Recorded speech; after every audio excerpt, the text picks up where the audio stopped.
También veíamos las reglas de asociación que se referían a la tarea descriptiva que pretende identificar relaciones no explícitas. Por ejemplo, cuando lo que veíamos de que en un supermercado que alguien comprara pañales y comprara también cerveza, decíamos nosotros, pero no tiene ninguna relación, ¿no? Es más probable o tiene una mejor relación en nuestra lógica de que compre, por ejemplo, huevos o que compre frijoles, por ejemplo, y que compre aceite, porque al final va relacionado, ¿no? Pero esto lo de la cerveza y los pañales, les comentaba que es un caso real, porque cuando las esposas, las novias se iban por ejemplo, se daban su día o su tarde libre, pues los que se encargaban de cuidar a los hijos eran los esposos, entonces, pues necesitaba pañales y a su vez para poder pasar el rato, por así decirlo, entonces también compraban cervezas, ¿no? Entonces, esa era la relación o el sentido de que estos dos productos fueran comprados en conjunto. Pero esto se explicó gracias a los patrones. Trabajamos sobre casos en donde la minería de datos había servido también, habíamos dicho, en la educación superior, y también podemos mencionar otros ejemplos donde el data mining o la minería de datos puede ayudar y aplicarse. Uno de ellos puede ser la predicción de datos de transacciones de compra. Por ejemplo, si un cliente compra los productos X y Y, ¿cuál es la probabilidad de que compre el producto Y? También puede minar errores de software, donde el error o los bugs que le llamamos, que son errores que vienen en las aplicaciones, donde se puede encontrar el problema del error dentro del sistema, dentro del programa. También puede ayudar a identificar objetos o subestructuras en imágenes, videos, redes sociales. Otro ejemplo es que la minería de datos podría ayudar a encontrar frases de calidad, entidades y atributos en datos de texto masivo. Y como les decía, también puede ayudar a la biotecnología en repetir secuencias de ADN y proteínas en genomas. Entonces, esto también nos puede ayudar la minería de datos. Y hoy vamos a ver cómo la minería de datos, apoyado con el aprendizaje automático, lo que le conocemos como machine learning, puede predecir clics en las páginas o en los sitios web.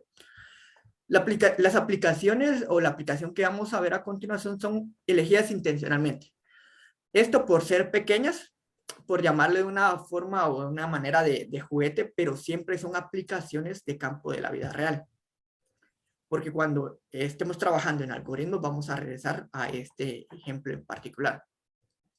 Como les comentaba, es un ejemplo de Machine Learning y lo que tiende esta herramienta es a estresar el aprendizaje en situaciones de rendimiento, el cual está en la capacidad de desempeñar bien los nuevos ejemplos. El ejemplo que vamos a ver a continuación, la clave está en comprender la estructura de decisión, ya que con esto vamos a poder tener una adopción exitosa de la aplicación. Pero antes de pasar al ejemplo, expliquemos qué es el aprendizaje automático. O como les decía, también lo conocemos como Machine Learning.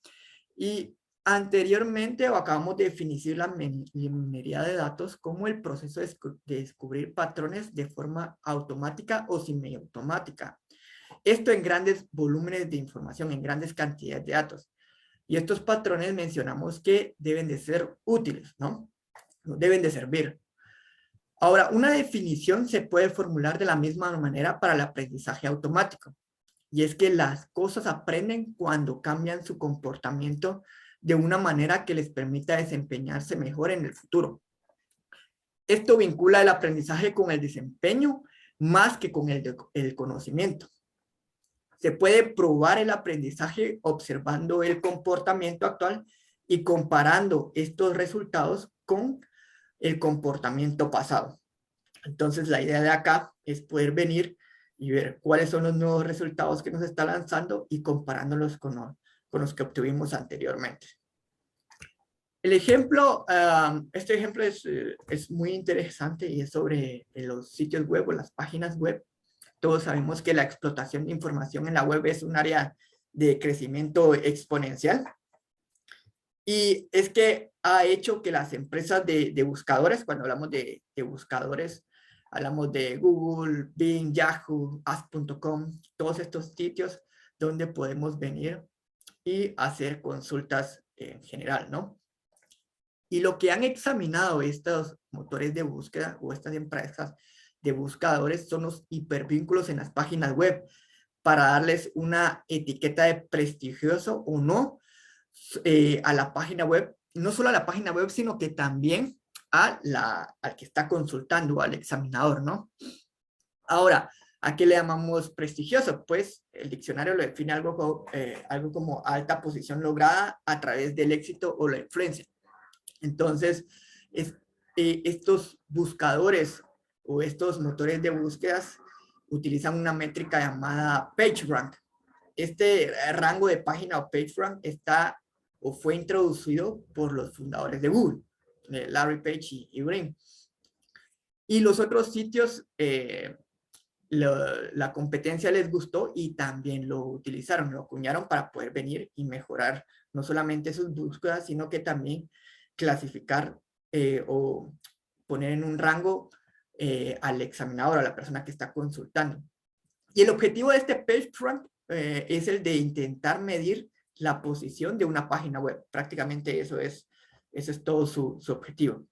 Y entre más veces el sitio web o una página web, recordemos que el sitio web es el conjunto de las páginas web, una vez más es visitado, mayor es el prestigio que se le da, especialmente si las páginas que enlazan tienen un alto prestigio en sí misma.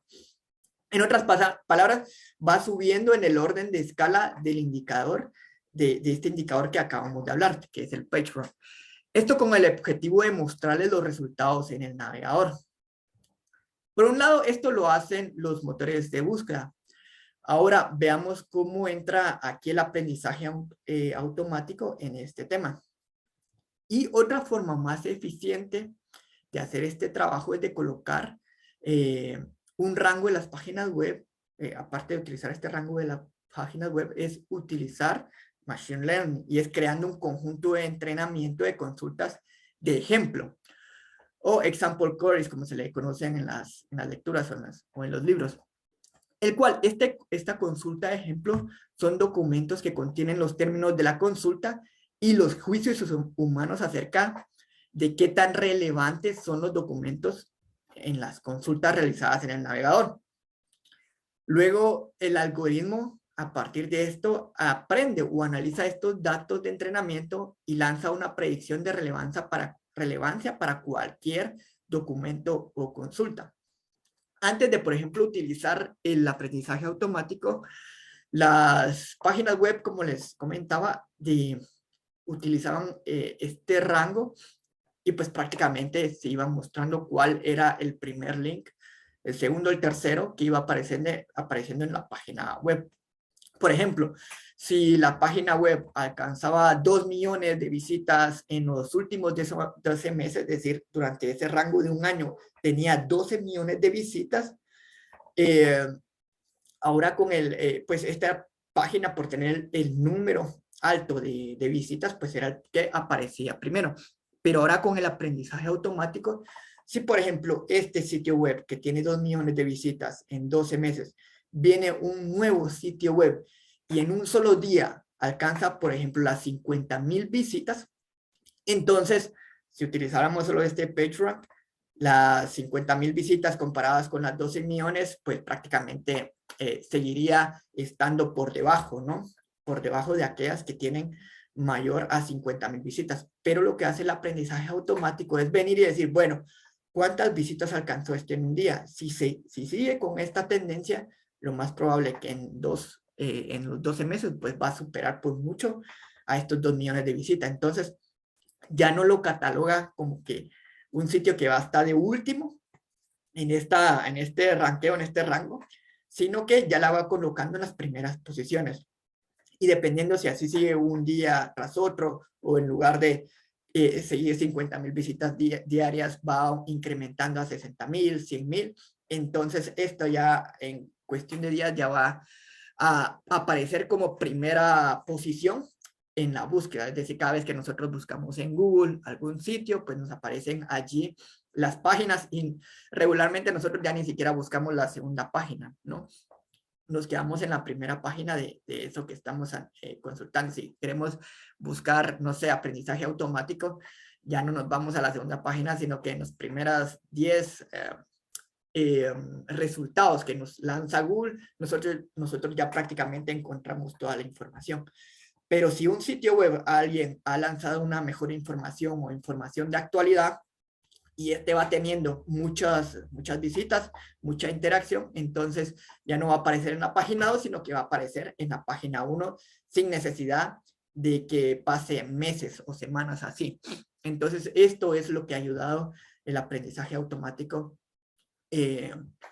a los motores de búsqueda. Ahora, ¿cómo hace eso? Para cada uno de estos documentos, un conjunto de características es calculado en términos de la consulta.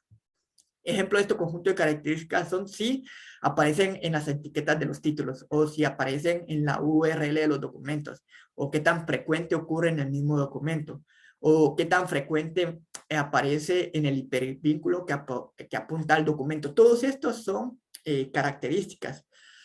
Ahora estos son solo unos cuantos ejemplos de características, pero en realidad los algoritmos para rankear utilizan cientos de miles de estas características. Entonces, ya algo como una simple programación ya no es suficiente para poder hacer mejores predicciones de búsqueda. Los motores de búsqueda minan el contenido de la web, también minan la consulta que uno hace en el motor de búsqueda, y esto con el objetivo para mostrar publicidad que podría interesarle a uno. Y como sabemos, esta publicidad es pagada cada vez que los usuarios hacen clic en ella, entonces esto hace un retorno monetario a la empresa, a Google, ¿no? Y se le va descontando de la cartera o del crédito que tiene la empresa que está anunciándose. Entonces los motores de búsqueda minan estos clics porque acumulan conocimiento de los resultados los que hace clic, para después utilizarlos para mejorar la búsqueda la próxima vez. Y esto no solo lo hace Google, es decir, no solamente lo hacen los motores de búsqueda, Yahoo, sino que lo hacen todas las tiendas que se encuentran en línea. Por ejemplo, una tienda en línea que vende libros, mira la base de datos de compra para ofrecer una mejor recomendación la próxima vez. Por eso vemos que Amazon nos dice, las personas que compraron este libro también compraron este otro, ¿no? Pero porque han minado la información y saben o pueden llegar a saber nuestras preferencias con base no solamente a la compra que hemos hecho, sino que al perfil que nos han catalogado de acuerdo a otros usuarios. Y estos son fuertes incentivos para ofrecernos elecciones personalizadas. Y esto pasa también con Netflix, con Amazon Prime, Disney Plus, todos estos streaming que existen en el mercado. Daniel, no sé si tienes alguna duda. Sí, solo como comentario, por ejemplo, cuando uno coloca un anuncio en Facebook, le pone una serie de filtros bien interesantes, como, por ejemplo, yo quiero que este anuncio llegue a hombres de 18 a 25 años que viven cerca de Misco y que les gustan los deportes extremos, y son cosas así como muy, muy, muy específicas, y realmente funciona. Yo lo he probado con ayudando a alguien a vender comida de dieta, y precisamente enfocamos a mujeres de 25 a 35 años que se interesan en cosas de dietas, y sí es bastante efectivo. Entonces Sí, da hasta miedo cómo está segmentado el mercado en las redes sociales. sí. No, y es que justamente lo que hace es eso, ¿verdad? Llegarle solamente a las personas objetivos. Y muchas gracias, Daniel, por el comentario. Muy, muy buen aporte respecto a lo que estamos hablando. Y es para que, pues, para qué desperdiciar recursos, por decirlo de una forma, llegando la publicidad a otras personas que en realidad no lo van a aprovechar, ¿no? O no le vamos a sacar mayor provecho a esa información.